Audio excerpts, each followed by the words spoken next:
Welcome to the best of both worlds. I'm the black guy, DJ C-No. And I'm the white guy, Mark Belan, the host of theCUBE. What are we talking about today, Mark? Well, we got a few different things that are on tap today. I think we're going to talk a little bit about K-Dot, Kendrick Lamar, right? Yeah. We got to get in on him with this verse that is supposedly so viral and so awesome. And what's up with Kendrick Lamar? No, Chris Brown. Oh, What's yeah, up with Chris Brown? and Chris Brown, Is too. he quitting music? Yeah, that's what he says. He's quitting music. So let's jump in on Kendrick Lamar first. Hot verse. I don't think so. I disagree. I completely disagree. And this is two individuals who work within the hip-hop music industry for many, many years. My personal belief on this, C-No, is very simple. Kendrick, I get it. You're a talented guy. And I respect that. I think that there are very talented rappers in the music industry, and you are one of them. At the same point, I don't know if the freestyle verse, if you just blasting a few people, is all that important. I don't think it really matters all that much. I think you basically just were passive-aggressive. You were just in the mood that day when you just decided to drop that verse, and boom, out of nowhere, you hit a few people below the gut. And that's cool. There's nothing wrong with that. It's part of hip-hop. You know, we've been dealing with this for many, many years with LL Cool J and many other rappers who've been beefing over the years verbally. Here's the funny thing that I have a problem with. I think that what happened was this opened up this world to other rappers like Joel Ortiz and people like that to make them go, oh, now all of a sudden I've got some issues with some people, so I'm going to hit them too.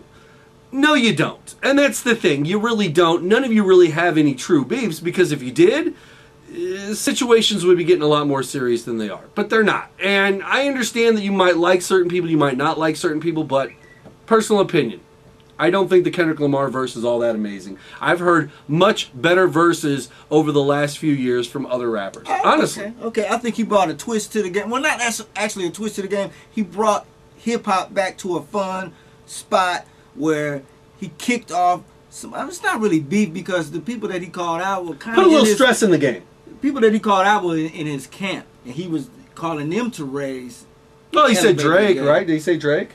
I don't know if Drake's in his camp. People that he's done music Though I do with. love the internet meme of Drake sitting there looking at Lil Wayne going, he didn't name you at all, man? And then Lil Wayne's like, nope, never said a word to me. I'm good. That may be a little controversial. Yeah, so that you can make it controversial. Well, of course you can, but that's the point, you know. To bring more light to the game, more bring that Oh, he's bringing aspect. the light. He's bringing that Tyler the Creator light. That's what I call Kendrick Lamar. Bringing Tyler that Creator. battle aspect back to hip hop, you know, and making it more around it, you know. In this commercial music that he's doing, he's showing, yo, I still got the skills, you know. What will that do to the overall scene, though? You're going to basically have your Chief Keef style rappers that are pretty weak across the board. Yeah, really weak across the board. No more Laffy Taffy. Those guys are going to get eaten up. They're not going to be able to stand. They don't need to say But you got guys. Stay in your lane. But you got guys from like St. Louis. Like, okay, this could be Averb. You know, I'll give you a good point. That's a good point. Guys like Hitman Holla and Averb and people like that who work on the battle rap scene, right, might actually benefit from this in the long run, because now what you say. Those guys are really good rappers, but what it is they tend to like get on stage one-on-one, freestyle off the top of their head, no beats, none of that stuff. And so like there's no real song, there's no catchiness to the things that they're saying or doing. It's more what they say. And I think that this, you actually changed my mind a little bit. If you're an opportunist, this is your chance to jump in the game and maybe get something out of it. Maybe Jin can finally have a career after all these years. Who? Jin. Remember? Chinese dude? What about Kerm? Yeah, whatever. All of them. They can all have a career finally. All of them have their career. All right, let's move on to Chris Brown. Right. Our boy Chris Brown. He's flipping out again. He had a seizure.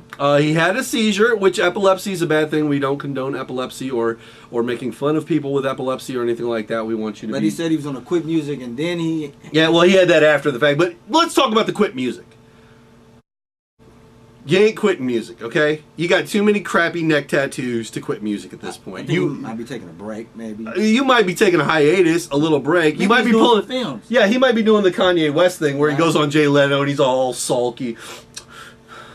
Whole world's coming to an end. You know what I'm saying? But before you know it, I'm Yeezus. I'm Jesus with a Y. I run New York. I run the world. I run all of it. Like, that's my point. Chris Brown, you'll be back. Listen. That man sure can dance. That is the one thing. Like, listen, whenever there's a problem in this world, right? And somebody does he might have beat the hell out of Rihanna, and that's horrible. But when the minute somebody brings that up, they go, yeah, but he sure can dance. That's the thing with Chris Brown. Like, this dude can be as crazy as he wants to be. But when it's all said and done, Chris Brown can sure dance. And that's always going to make everything okay. He's talented, man. He's a talented... or you hate him. Do you really think he'll quit? Honestly? I don't. I think he's just going to take a break, possibly do some movies, maybe do some other things. And he's got to come back to the music because that's where his heart is. Well, that's the only thing he's ever known, really. I mean, he's been doing this since he was, what, 15 years old? He can rap. He can dance. Well, you know, here's what I have a problem with in the music industry, and let me speak to even veterans, guys like Nelly and people like that. I don't mind calling people out directly. I have an issue. No, I'm not knocking them. No, I'm just bringing it to light. I really find it weird. Like, some artists decide to go the Lil Wayne and Nelly route. You know what I'm saying? And they decide to like create their own label and try to give opportunity to other people. Mm-hmm. Some people, like a Chris Brown, it's all about me, it's all about this, and I'm not going to try to help anyone else get to the next level. Mm-hmm. I find that really interesting. I would always think that once you've made good for yourself, like me, if like C-Note. He's still young, though. Listen, C-Note I don't even know how old is Chris Brown. I don't even know how old yeah, he's got to be like in his mid-20s to like maybe potentially could be getting closer to his late 20s. I don't know.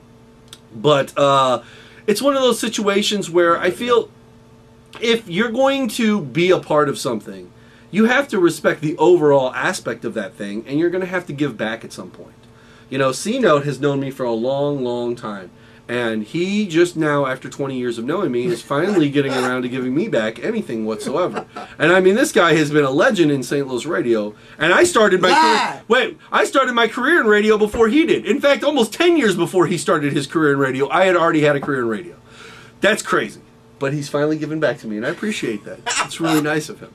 I'm an opportunist. He is an opportunist. 1989 was when Chris Brown was born. 1989, so that would make him about 24 years old. He's still young. 24 years old, and the kid's already had to deal with as much as he had. You know what? He probably should just take 6 years off. Seriously, take 6 years off, Chris. Relax, go do some hobbies, go do some fun things, and when you turn 30, on your 30th birthday and all that, start your first comeback world tour. You know what I'm saying? At 30 years old, he'll still be old enough to where he can handle all that, and he'll still be young enough to where he can really get down and dance and do his thing and still perform. Like, you and me are both in our later 30s, early 40s, okay? That's, well, you're around that area, okay? And here's my point. Too much. Well, you know, my point is this. When do you feel that you hit your stride? When do you feel that you really hit the prime? I think I'm coming back into a stride. You think you're coming back, but when did you hit the first stride, the real first prime? Let's say about 30. Yeah, that's what I'm saying. Like at about 30 is when you really hit your prime. Still retarded. Michael, look at Michael. Michael, like, he's in his 20s, he's doing Off the Wall, he's in his late 20s, getting close to 30 when he puts out Thriller, and literally Thriller and Bad are both badass albums, you know what I'm saying? Mm-hmm. In your 30s, you're hitting your stride, man. You know what you're doing. You're handling your business because you're smart enough and old enough and wise enough to know where you're at. Right. And then you're also smart enough how to handle what's coming and how to template it and set up for what you want. Right. So, that's why I think 30 is a great age. So, Chris, take a break, man. Take 6 years off, relax. Tweet a few people, say hi to a few people, maybe go get yourself a new girlfriend, go get into a marriage, you know, go get married, have a couple kids, you know, just start your life, you know, and then by the time you're 30, you'll be more like vested in life, you'll be a lot more calm, less passive aggressive towards everybody, you won't have to change your hair color and get neck tattoos that look exactly like a picture of Rihanna's face beat up, which is exactly what you did, and that was horrible. You should have never done that. Wow. I feel bad. No, have you seen the picture? There's an internet picture of the tattoo lined up against the picture of her face. It's horrible. That's horrible, man.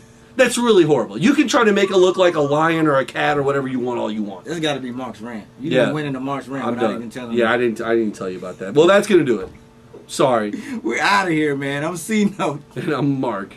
Best of both worlds, baby. Oh, by the way, follow us. You can follow me at Mark Bland on Twitter, MarkBland. I'm on Instagram, Facebook, and the Twitter, Dirty DJ C-Note, DERRTY. DJ C-Note. You don't have to have all those if you're really popular. You can just have one, and then they all come to you. That's why I just got one. Spread them out. Be smart. Spread them out. Spread them out. All right, we'll see you guys next time. Turn the music up in the headphones. Tim, you can go and brush your shoulder off. I got you. Yeah, if you feeling like a pimp, go on, brush your shoulders off. Lady.